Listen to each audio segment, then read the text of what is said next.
Hi viewers, welcome to my channel. ఈ వీడియోలో మనం మెయిన్గా మాట్లాడబోయే విషయం ఏంటంటే, గతంలో అంటే 2024 మార్చి నెలలో ఎన్నికల నోటిఫికేషన్ వచ్చిన కొద్ది రోజుల్లోనే, అంటే మార్చి నెలలో వైజాగ్ పోర్ట్లో ఒక కంటైనర్లో దాదాపుగా 25,000 కేజీల డ్రగ్స్ కంటైనర్ దొరికిందని చెప్పి అప్పట్లో పెద్ద దుమారమే రేపింది.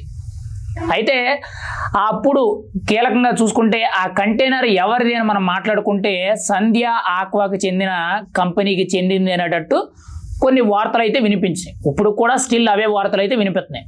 అయితే ఇక్కడ కీలకంగా చూసుకుంటే ఈ సంధ్య ఆక్వా ఓనర్ ఎవరైతే ఉన్నారో పూర్ణచంద్రరావు, ఆయన చౌదరీస్ అతను. అయితే వైఎస్ఆర్సీపీ నాయకులందరూ కూడా ఇది టీడీపీ వాళ్ళు చేసిన పని అనేటట్టు వాళ్ళ మీద నిందించడం జరిగింది. అయితే ఈ పక్క టీడీపీ వాళ్ళందరూ కూడా వైఎస్ఆర్సీపీ వాళ్ళతో దిగిన ఫోటోలు ఏవైతే ఉంటాయో, ఈ సంధ్య ఆక్వా ఓనర్ ఎవరైతే ఉన్నారో ఆయన దిగిన ఫోటోలు ఏవైతే ఉంటాయో అవన్నీ కూడా పెట్టి ఇది కీలకంగా వైఎస్ఆర్సీపీ నాయకుల అండతోనే జరిగింది, ఇందులో వాళ్ళు కూడా భాగస్వాములు అనేటట్టు ఇటు టీడీపీ కూడా ఆరోపించడం జరిగింది. ఒకళ్ళ మీద ఒకరు ప్రతి ఆరోపణలు చేసుకున్నారు. కానీ ఫైనల్గా చూసుకుంటే మధ్యలోకి సీన్లోకి సిబిఐ అనేది ఎంటర్ అయ్యింది. సిబిఐ ఎంటర్ అయ్యి దాదాపుగా ఇప్పటికి 9 నెలల సమయం పూర్తయింది. 9 నెలలు అయితే ఇప్పుడు ఆ కంటైనర్లో ఏముంది, ఆ కంటైనర్ సంబంధించిన కేసు, డ్రగ్స్ కేసు ఏదైతే ఉందో దాన్ని ఇప్పుడు ఇన్వెస్టిగేషన్ అనేది పూర్తయింది. ఆ కేసు అనేది క్లోజ్ చేస్తున్నాం అనేటట్టు ఒక నివేదిక అనేది సిబిఐ అనేది కోర్టుకు ఇవ్వడం జరిగింది. కోర్టు నుంచి మెయిన్గా ఈ సంధ్య ఆక్వా ఓనర్ ఎవరైతే ఉన్నారో పూర్ణచంద్రరావు గారికి ఇటు కస్టమ్స్ అధికారుల నుంచి, కోర్టు నుంచి, సిబిఐ నుంచి నోటీసులు అయితే వెళ్ళినాయి.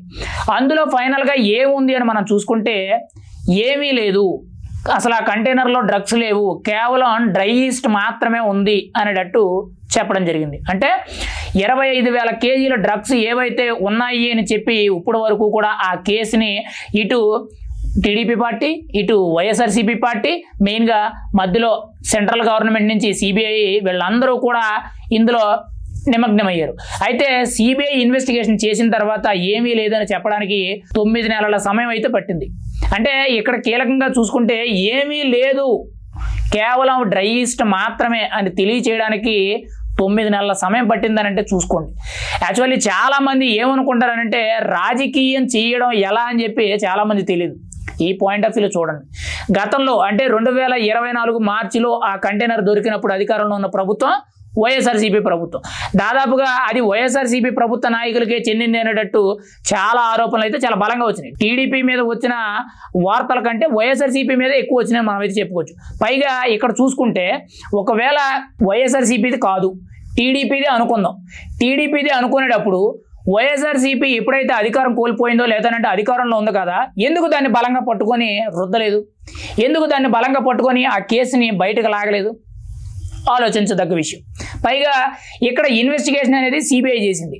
సిబిఐని మనం ఏమీ అనడానికి లేదు, సెంట్రల్ స్థాయి వ్యవస్థల్ని ఎవరిని కూడా తప్పు పట్టడానికి లేదు. కానీ ఇక్కడ వాస్తవంగా చూసుకుంటే అందులో ఏమీ లేదు, డ్రగ్స్ లేదు అని చెప్పి నిర్ధారణ చేసి ఫైనల్గా ఆ కేసు క్లోజ్ చేయడానికి 9 నెలల సమయం పట్టింది. మరి 9 నెలల సమయంలో కూడా చూసుకుంటే ఎక్కడా కూడా వైఎస్ఆర్సీపీ నాయకులు కీలకంగా ఈ వైజాగ్ డ్రగ్స్ కేసు ఏదైతే ఉందో 25,000 కేజీలు అది వాళ్ళకి సంబంధం లేనప్పుడు ఖచ్చితంగా టీడీపీ మీద ఆరోపణలు చేయాలి కదా. దాదాపుగా ఈ 7-8 నెలల్లో కూడా ఎక్కడా కూడా వైజాగ్ ఈ డ్రగ్స్ కంటైనర్ కేసు ఏదైతే ఉందో ఎవ్వరు కూడా మాట్లాడాల.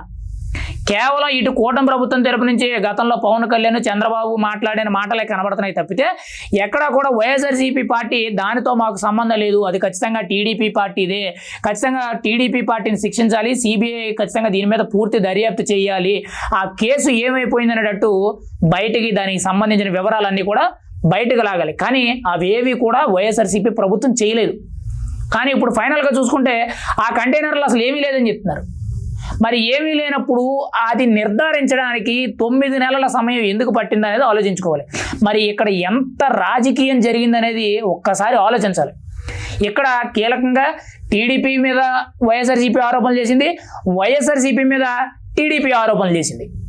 కానీ కీలకంగా ఉన్న వ్యక్తి ఎవరనంటే సంధ్య ఆక్వాకు చెందిన ఆ ఓనర్ అయిన పూర్ణచంద్రరావు. పైగా ఇక్కడ మీకు కీలకంగా చూసుకోండి, ఆ డ్రగ్స్ కంటైనర్ ఏదైతే దొరికిన సందర్భంలో అంటే ఆ మార్చి నెలలో చూసుకుంటే సంధ్యా ఆక్వాకి సంబంధించిన ఆ కంపెనీ పనులు ఏవైతే ఉంటాయో అంటే రొయ్యల సీ ఫుడ్ ఫ్యాక్టరీస్ కదా, అవన్నీ కూడా క్లోజ్ చేయడం జరిగింది. దాదాపుగా 1 month వరకు కూడా క్లోజ్ చేసినట్టు వాళ్ళ వ్యాపార సామ్రాజ్యాలన్నీ కూడా కొన్ని రోజులు ఆపడం జరిగింది. కొన్ని చోట్ల అయితే పూర్తిగా ఎత్తేయడం కూడా జరిగింది. మరి ఇందులో ఎంతవరకు కూడా వాస్తవం అనేది లేకపోతే ఇన్ని రోజుల సమయం ఎందుకు పట్టింది, వీళ్ళు ఎందుకు ఈ కంపెనీలు వాళ్ళ టర్న్ ఓవర్లు ఏవైతే ఉన్నాయో వాళ్ళ వ్యాపార సామ్రాజ్యాలు ఏవైతే ఉన్నాయో అవి ఎందుకు మూసేశారు, ఇటు వైఎస్ఆర్సీపీ ఎందుకు ఇన్ని రోజులు కూడా ఆ విషయం మీద స్పందించలేదు అనేది కీలకంగా చూడాలి. మరి ఏదేమైనా కానీ నిజాలు అనేవి వాళ్ళకే తెలియాలి. కేవలం ఇదంతా కూడా ఒక కుట్రపూరిత రాజకీయాల్లో ఒక భాగం అని మనం చెప్పుకోవచ్చు. కానీ అందులో ఎవరెవరి హస్తం ఏది ఉంది, ఎవరు ఏం చేశారు, ఎవరు నిందితులు అనేది మనకైతే తెలియదు. అది ఎవరికీ తెలియని విషయం. కేవలం అందులో ఉన్న వ్యక్తులకు మాత్రమే తప్పితే మిగిలిన మనలాంటి సామాన్యులకి అలాంటి కేసులు ఏమవుతున్నాయి, ఏం జరుగుతున్నాయి అనేటట్టు ఎవ్వరికీ తెలియదు. మరి ఇందులో ఎవరు తప్పిదం ఉంది, ఎవరు ఎంత గమ్ముడిపోయారు, ఎవరు ఏం చేశారు అనేది మనకైతే తెలియదు. కానీ ఫైనల్గా అయితే ఆ కంటైనర్లో ఎటువంటి డ్రగ్స్ లేవు, కేవలం డ్రై ఈస్ట్ మాత్రమే ఉంది అనేటట్టు, డ్రై ఈస్ట్ పౌడర్ మాత్రమే ఉంది అనేటట్టు సిబిఐ అధికారులు అయితే ఒక నివేదిక ఇవ్వడం, ఆ నివేదిక కోర్టు ఫైనల్ చేసి ఆ కేసును అయితే క్లోజ్ చేయడం జరిగింది. ఇది వాస్తవం. మరి పూర్తి వాస్తవాలు అనేవి మీకేమైనా తెలిస్తే కామెంట్ చేయండి, నేను కూడా తెలుసుకుంటాను.